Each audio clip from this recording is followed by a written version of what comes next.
Reprenons la première partie de l'histoire de Monsieur M et de son épouse. Cette fois, nous nous concentrons sur l'offre de soins. Nous allons repérer les acteurs de l'offre et leurs actions. Sur cette base, nous pourrons identifier les critères de qualité de l'offre à questionner et de cette façon, clarifier en quoi la situation nous semble problématique ou non. De ce point de vue, dans cette partie de l'histoire, le seul acteur de l'offre de soins est une actrice, c'est Madame M. Elle s'occupe énormément de son mari et gère toutes les tâches ménagères. On peut dire qu'elle s'occupe de tout. Le couple n'a d'ailleurs jusqu'à présent fait appel à aucune aide extérieure et n'a pas vraiment d'idée sur la question. Dans ce contexte, quelle offre de service formuler ? On sent qu'il y a un double enjeu ou deux critères à considérer. Tout d'abord, la globalité des services, c'est-à-dire l'éventail des services coordonnés à proposer au couple. Ensuite, l'approche centrée sur la personne, que l'on peut écrire ACP, c'est-à-dire la nécessité de considérer l'ensemble des dimensions de leur expérience de santé pour les respecter. Que veulent-ils ? Comment soutenir leur intimité et leur indépendance ? Comment préserver leur intimité ? Dans la seconde partie de l'histoire, on retrouve le couple M qui, suite à la chute de Madame, appelle les secours et donne l'alerte sur leur situation.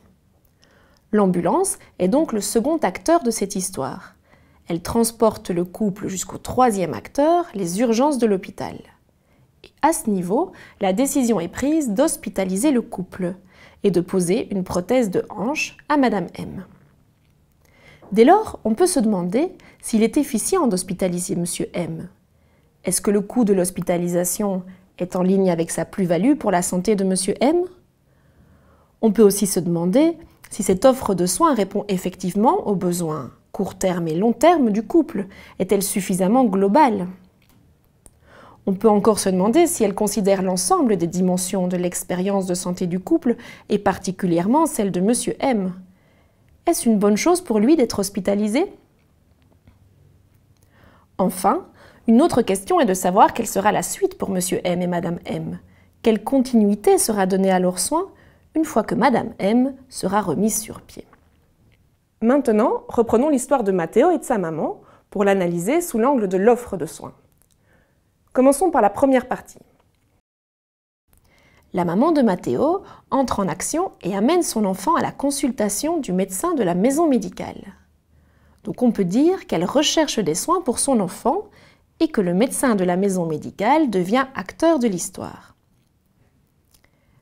La maman inscrit également l'ONE comme acteur de l'histoire, lorsqu'elle explique au médecin que Matteo a d'abord été suivi par l'ONE dès la naissance et que ce suivi s'est arrêté. Quant au médecin de la maison médicale, il met en place une hospitalisation en pédiatrie pour Matteo. Ce faisant, le service de pédiatrie devient donc le quatrième acteur. Il réalise l'hospitalisation de Matteo et met également en place un schéma de suivi post-hospitalisation.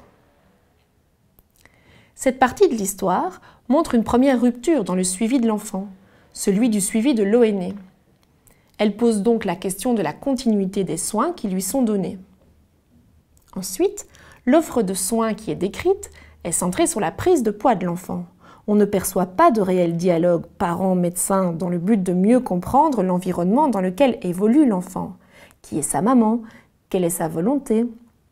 Bref, l'attention à la personne dans toutes ses dimensions, ou autrement dit, l'approche centrée sur la personne, peut être questionnée. Enfin, passons à la dernière partie de l'histoire.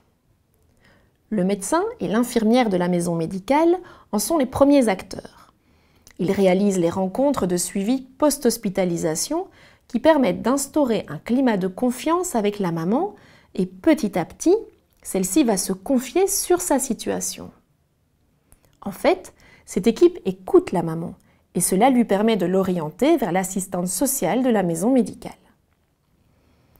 Plus tard, lorsque la maman donne naissance à une petite fille, c'est la sage-femme de l'hôpital qui devient l'acteur du suivi et vient la visiter à domicile.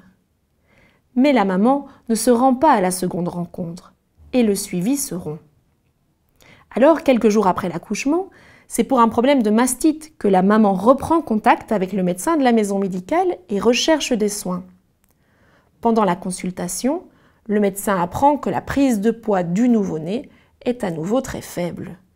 Il identifie donc le risque encouru par le bébé. Dans cette situation, c'est principalement la continuité et la globalité de l'offre de soins qui sont questionnées. En effet, les ruptures semblent entraîner la répétition des situations à risque pour la santé des enfants et de leur maman.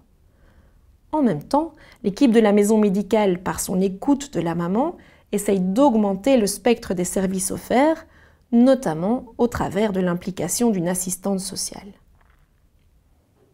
Voilà, nous avons terminé la seconde phase d'analyse de nos histoires.